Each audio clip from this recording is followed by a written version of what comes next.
GitHub Copilot is, at its core, a tool to improve developer productivity. And as such, we want to have a strategy for rolling it out just like any other tool.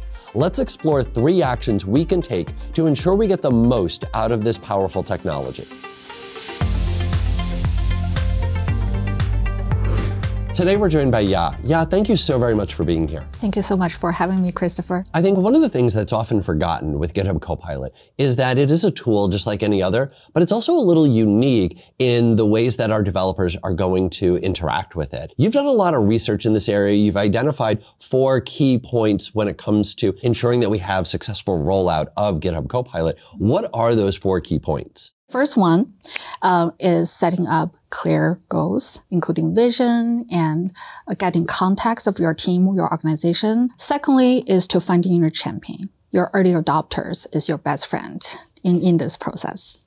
And thirdly, setting up reminders, sending out emails, and making sure Copilot is top of mind for your developers. Okay. And lastly, making sure you have a really good plan and execution for knowledge transfer. Let's start off by talking then about goals. What should we be looking at when it comes to setting goals for rolling out Copilot? So I think for leadership team, really focus on the vision, right? So in long term for your institution, how do you want Copilot to help you to achieve your ultimate business goal? And at team level, really understand what are the nuanced differences within your organization, team by team, department by department, what they are trying to improve. Is that code quality? Is that shorten the development time? Is it like even just enhancing collaboration between developers? For a lot of people, and probably a lot of people watching, that's going to be one of those where they listen to that and go, well, yeah, kind of everybody knows that. Like that old saying of like, if you don't have a goal, how do you know whether or not you've succeeded? But just because it's well known doesn't mean that everybody does it. So it's still very important, obviously, to have goals. Yeah, we see differences when we're having continuous customer calls, customers who have goals or have specific goals for their organization, and people who are less clear about how they're going to use it make a difference. So you also mentioned champions. When we're talking about champions, are we talking about like leadership team? Like, again, we all know the importance of having the leadership team bought in. Is this what we're talking about when we mention champions? I think about champions. I'm thinking about developers are actually using it day by day. So for early adoption, you're going to have people who put in their time to explore this tool, come up with like tips, best practice in their specific scenario. And also they just have this passion to share with their team, helping others. So finding those people, and especially people with longer tenure or senior developers and how they're using it is going to be a key. When I want to learn from somebody, I want to hear like what was their personal experience. So that makes a lot of sense that we're looking for a champion, somebody who's done it. You also mentioned when it comes to like long tenured developer, do we see anything in the data with regards to, say, long tenure, short tenure, or like a junior developer versus a senior developer in their adoption and what they're going to see as far as productivity improvements with GitHub Copilot? Tenure and seniority are something we pay close attention to. So some of the research shows that short tenured developers, they actually are more likely, not by like large margin, like around 10% to adopt Copilot than the longer tenured developer.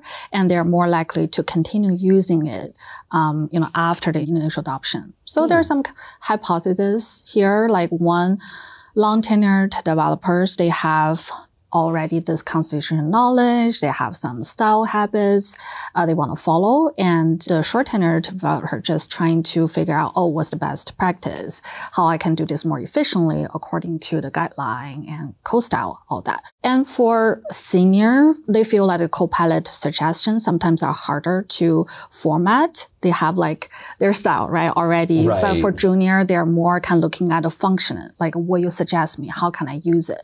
So there's just less care about that part. And also like there's definitely this social stigma around like any new tools, especially AI tools, right? Is it a hype? Like, am I going to use it for complex developer tasks? So some of the more senior developers might have that in mind until they actually tried it. And also with the speed of AI tool evolving, right? Like every 2 weeks we see like a new model. So we know that's the direction we're going, and Copilot is going to handle more complex tasks and workflows day by day.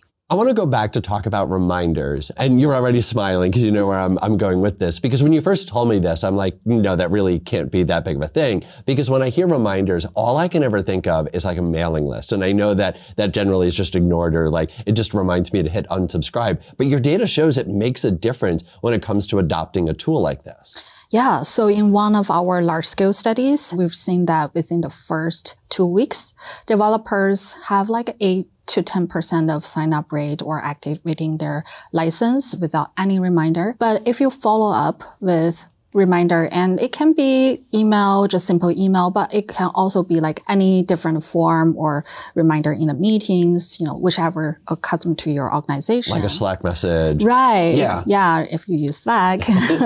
And that will really bump that activation rate from the initial 10% to 42.5%. So a 4x increase just from doing reminders. And that doesn't feel like that there's necessarily a lot involved in sending out those types of reminders, but that has a huge impact. It's a really good practice. The last one that you mentioned was training. So what's involved with training developers? Like, it does sometimes feel like with Copilot, from my own experience and also in working with other developers, is that some find like it just clicks and it's just like immediate, like they know exactly what they're doing. But I feel like that's true with like a lot of tools, that there are always going to be some subset of people that, oh, okay, I get this, and they just immediately start using it. But of course, that's not universally true. So what should a training plan look like then for Copilot? You have that reminder, and people in that momentum and thinking about, okay, I'm starting using it.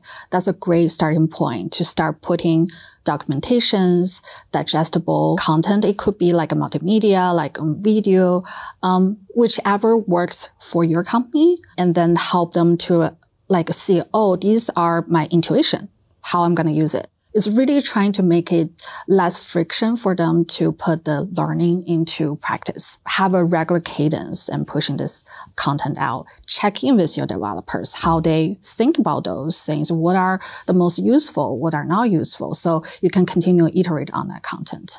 You know, one thing I'm really picking up from that is they will do like a little bit of training up front. Like maybe they'll host one workshop, or I remember having one conversation where they like literally just sent out a couple of YouTube videos, and like that was the extent of it. But what I'm hearing from you is the importance of obviously, yes, do that in the beginning, but continue to have training like throughout the entire process. Exactly, right? Once they pass that initial use, they're hungry for more content, more like complex and deep use cases. Then you need updated, content to really understand, okay, I can give a little bit lift, so you can explore it, you can use it, and you eventually hope you recommend to your team, right? Right. So let's close with a little bit of level setting. What's the best case when it comes to adoption of GitHub Copilot? I was able to get on continuous customer engagement calls and see how this adoption evolves. So far, we have seen customers, they have up to 80% of activation within the first 2 months of using Copilot. Oh, wow. Okay. That's a very impressive number. That really is. Given all those hurdles and things we talked about earlier. But in general, like if you get to 60%, 7%, that's already pretty good. So don't be yourself if you didn't get to 100, right? It's setting the expectations here. So what I see they're doing is that they're championing, right? They come to the call asking us specific questions, giving us specific scenarios to learn how they could leverage it better.